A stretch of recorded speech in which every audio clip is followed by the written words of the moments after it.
I'm sat here with our friend of the show, Anne Laure Jackson. Hello, Anne. Hello.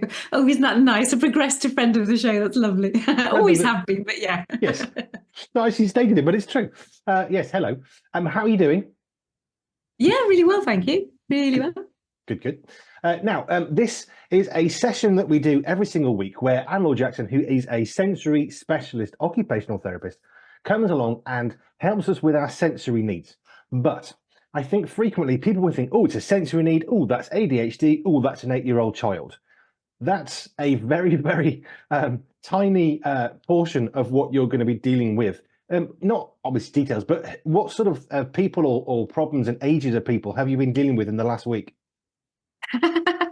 Oh yeah, good question. Right, okay, every age, honestly, from some of the grandparents who are dealing with some of their own difficulties and even like some of their mobility issues, which isn't classically a pure sensory processing issue, but it does involve the senses. Um, those who are struggling visually to see things and how we need to make things clearer. That's their visual discrimination. It's not something that we would treat with a sensory integration therapy, but it is part of sensory processing and the strategies that we use and the way that we think to make life better. So I've had some so visual processing. Some older people naturally have been working big time with those who have a diagnosis of some description, ADHD, autism, absolutely, and some of our dyspraxic children as well. But one of the mums was reporting that she obviously was dealing with her own issues of having to cope with the noise in the household and how she needs to find her own space and time. For that, I was in a couple of schools, and I'm just popping off after this to go into another school to see how they're doing, assessing and treating the children, helping manage them, help them cope better. And one of the teachers herself also needs things to be changed slightly so she can perform better as a teacher herself. And then this morning, I was doing recordings for our community about basic life skills, which can be from teaching little 2 to 3-year-olds some of our basic life skills through to those with our adults with learning disabilities who have never really had the time given to them maybe to learn those life skills, or just didn't even know where to start, or their carers weren't even sure where to start. Because I was having this thought earlier that if most people are able to do something, then they will. So it's not our place to get frustrated with other people.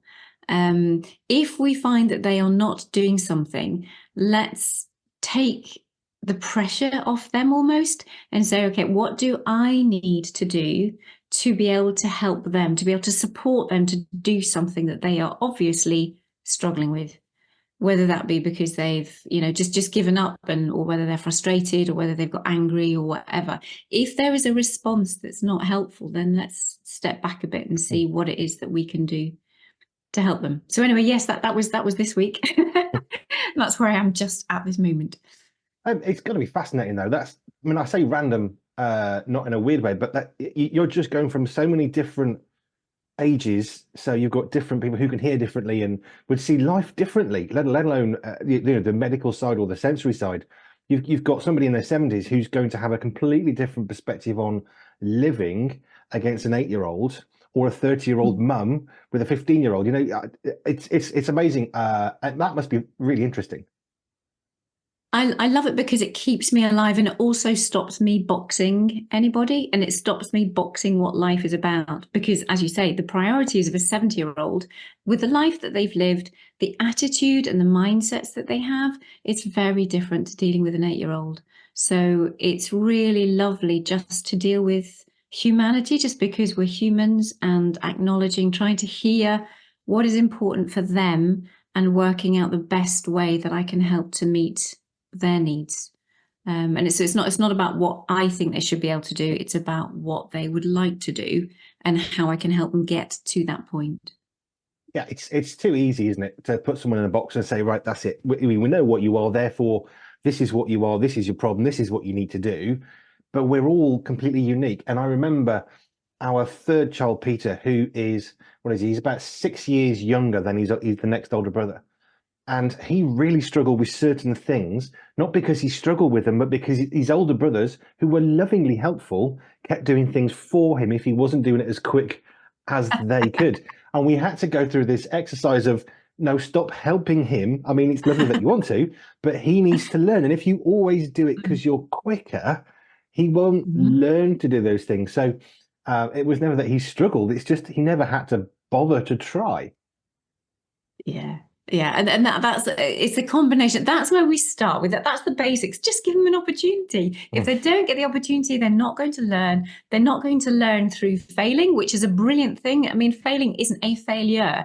It is just an opportunity to learn how to do things differently and to improve on something. So, the quicker you fail, the quicker you learn. So it's kind of like just fail quick. That's lovely. One of the expressions that I love. You know, if you're gonna mess up, we'll do it quickly, learn from it, and then move on, and then you'll get more successful quicker. So that's kind of one of my life mottos is to fail quickly. So that's where we start. Just give people the opportunity. But then it was lovely to have the opportunity. One of the schools had asked me to actually say, can you break this down for us? We've got somebody who's struggling with their buttons. And again, it's like, if they can't do their buttons, then we literally have to teach them that step. And one of the things I love about the occupational therapy training that at least I went through, we call it activity analysis, where you break down every activity into its tiniest detail, because we need to find which point, at what step is somebody stuck. So if they are doing their buttons, what is it about their buttons? Where is it along the journey, along that whole process of just literally doing up a button? What is it that isn't happening for them? So it's about breaking it down and thinking, is it like the pincer grip? We often talk about the pincer grip because you have to be able to hold a button and hold it well, but you have to be able to feel your fingers in order to grip your button. If you're doing a top button, you can't see your top button.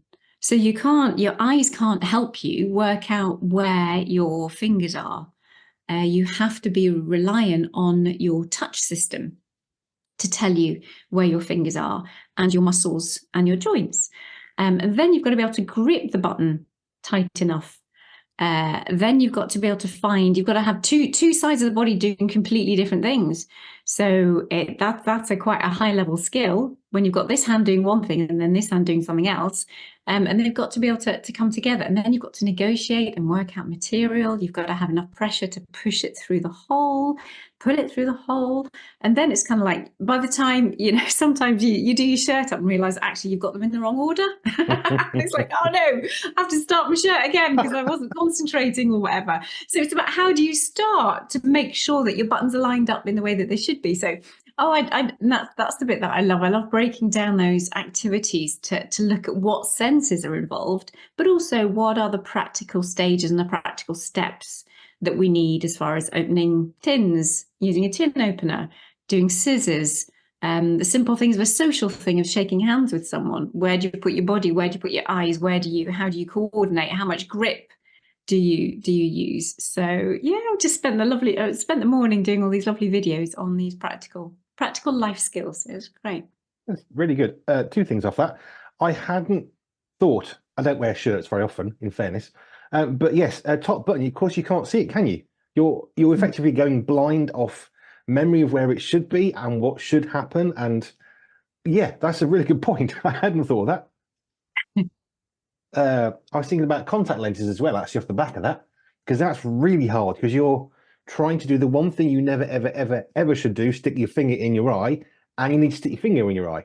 I remember doing that with an optician when I was trialing some contact lenses, and it's really hard because that kind of makes me think of, this is a new skill. I'm in my 30s. I've not done this before. I'm now sticking my finger in my eye, which why on earth would I want to do that? So you're trying to overwhelm it. And the optician said, the first one's easy. The second one will be here for a long time. And I thought, what are you talking about? Got my first contact lens in. Yeah, fine. Second one, yeah, I was there about 45 minutes. He said, the problem is you work out how to put one in and you overload yourself and you get it done. And then the next time your body's like, no, you're not doing that again. I didn't like that last time.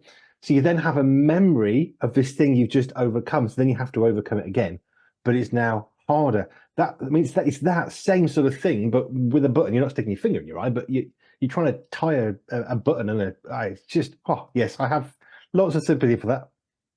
That is such a brilliant example of exactly what happens, and also the impact of the increased arousal level in your system, and how it impedes function.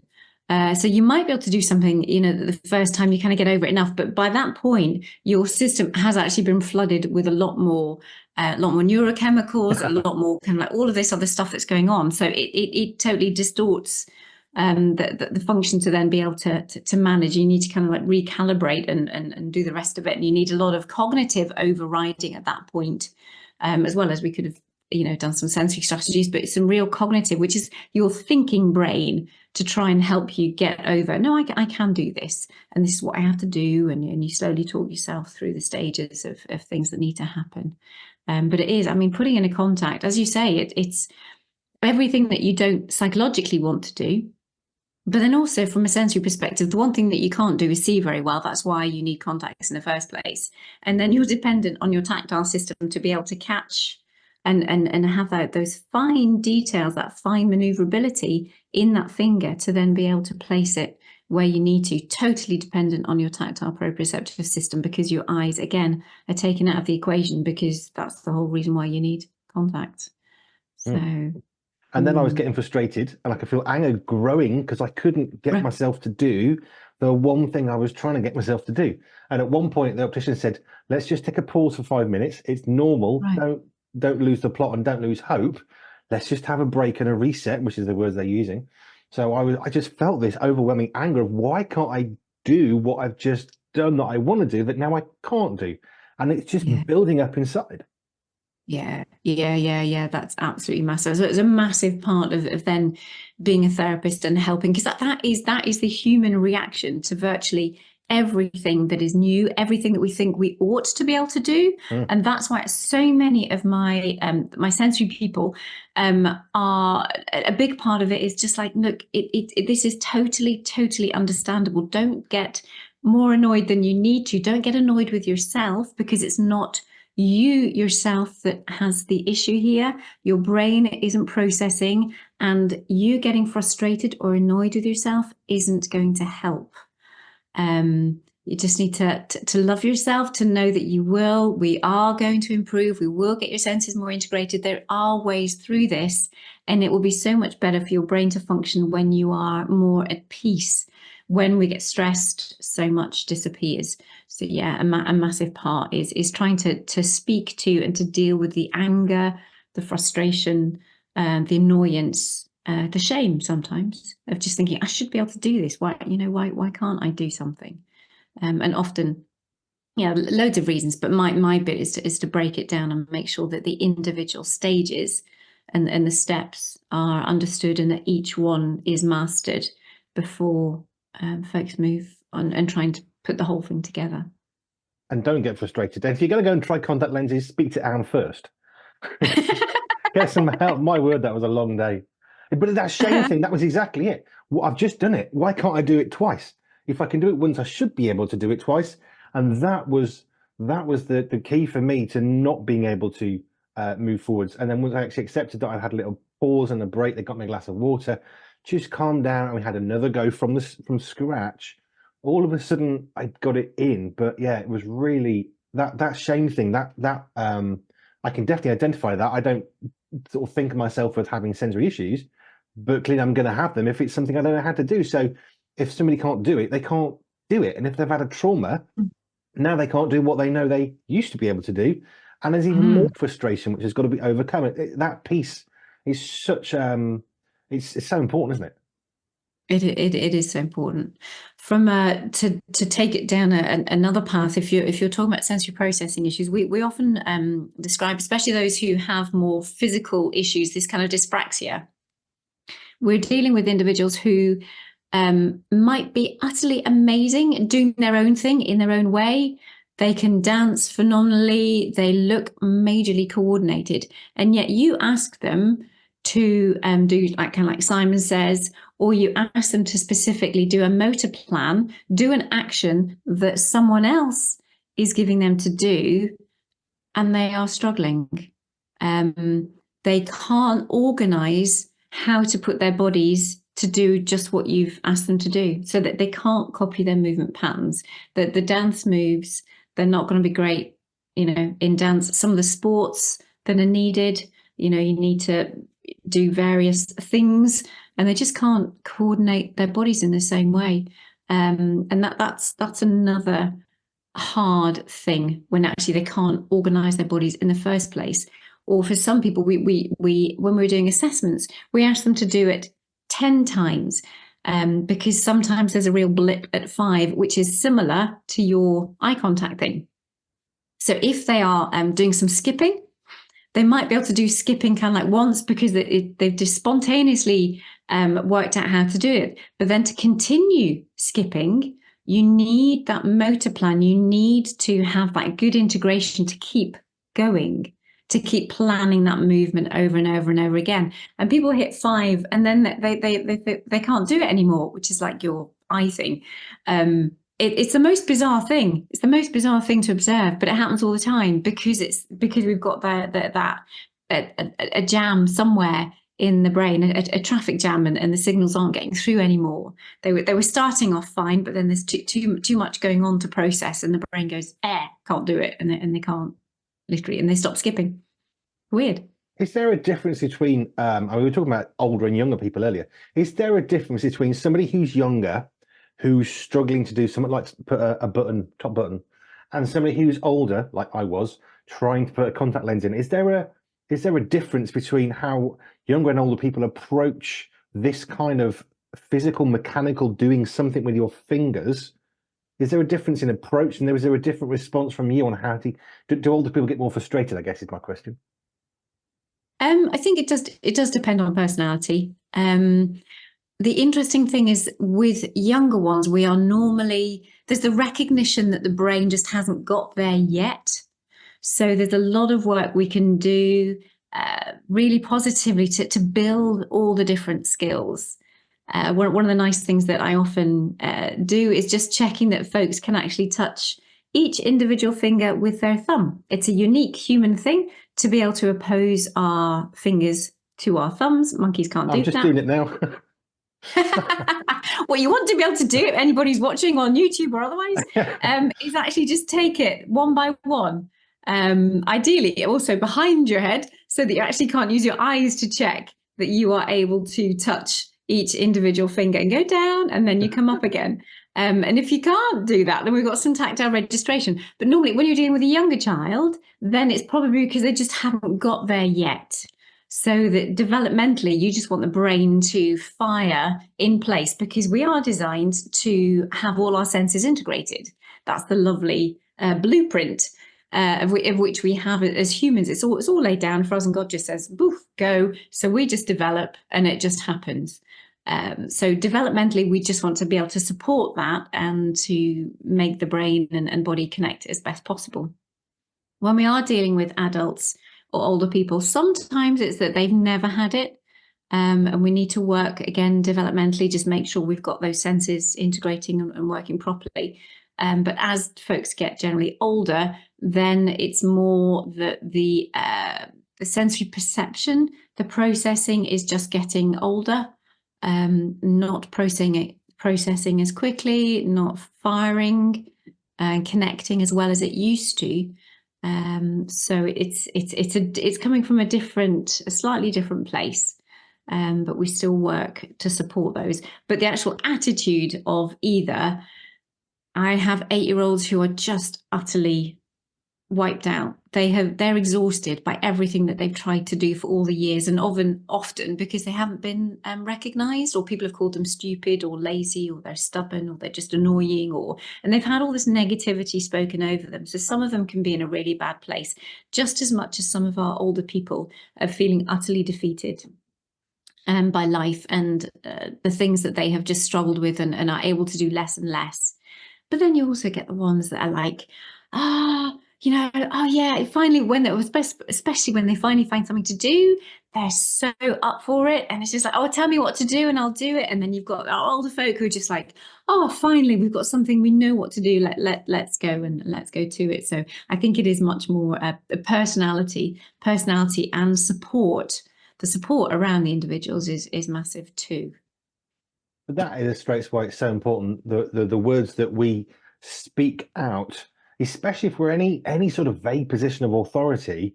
What we say is much more than just a bunch of words stuck together as a sentence, because now we're speaking into someone's life. So, for example, if you're speaking to children, one of the things I used to do when I was in ministry is I always sat down, because instantly I'm, nearly 6 foot tall and they're 3 foot tall. And then that height difference alone means I'm now speaking in authority over this child. And I didn't want to do that. Sometimes that's helpful and sometimes it's not. With the work I did, certainly not. I would sit down. But we have to think about how we're impacting other people. I remember one young lad who couldn't tie a shoelace. He was 9 years old or so, couldn't tie a shoelace. And I was a bit baffled. I was quite new at youth work, and I just thought, this kid is crying. He won't come in. The rule was, in this hall, you've got to take your shoes off. I got that overturned eventually because it was stupid. But he couldn't tie his shoes. And what happened was, in the mornings, his mum would put his shoes on, and that was it for the day. And because she was always in a rush, and this is what I discovered over time, she didn't have the time to teach him. So she would do it, and he was 8, 9 years old, unable to do it, felt massive shame. So we had to work with this young lad to say, okay, well, let me show you. And he was so terrified of taking his shoes off because his mum said, don't you dare take your shoes off because no one will help you and you can't do it yourself. You can't do it yourself is the bit that was almost imprinted on his brain, which we had to work with that part, which was so sad. Oh, wow. Yeah, that is really sad.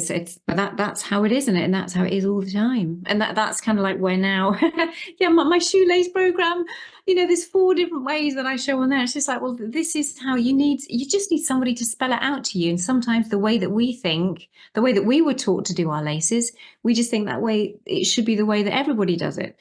So there are loads of different ways to tie our shoelaces, and there's about 4 or 5 different ways that I show, and it's just, let's break it down. Get someone to look at all the different ways, and they choose themselves, and then they can just practice it. Do this little bit first, then this little bit, then this little bit, then this little bit, and when you're ready, just attach through the steps together, or do the last bit at all. It's like I remember teaching my boys to read. Obviously this isn't my sphere because that's not what I do, but I was just going along with my boys, and at a stage when they didn't want to read, I read most of the paragraph and they read the last sentence. So I knew that they were following the word. I knew where they were following. All they needed to do was read out the last word to me. And that was great. And then bit by bit, we just got more words in there, and then they were reading out loud and reading whole sentences. So it's a similar thing if you are doing your laces, that you just get them to do the last bit, the last pull, or whatever is the last stage, and then work it back and think, oh, what's the one before that? So they get used to doing and used to practicing putting those last stages together, and then it's the middle stages with the last stages, and then it's how you start the laces, and then the end. And it's those simple tips that not everybody thinks about. Some people will know it's complete, it's common sense for them, and they'll automatically be there, but not everybody has that automatic common sense. And I think we just need to spell it out for some people and trust that we don't, or people won't get offended if we are being really simple about things.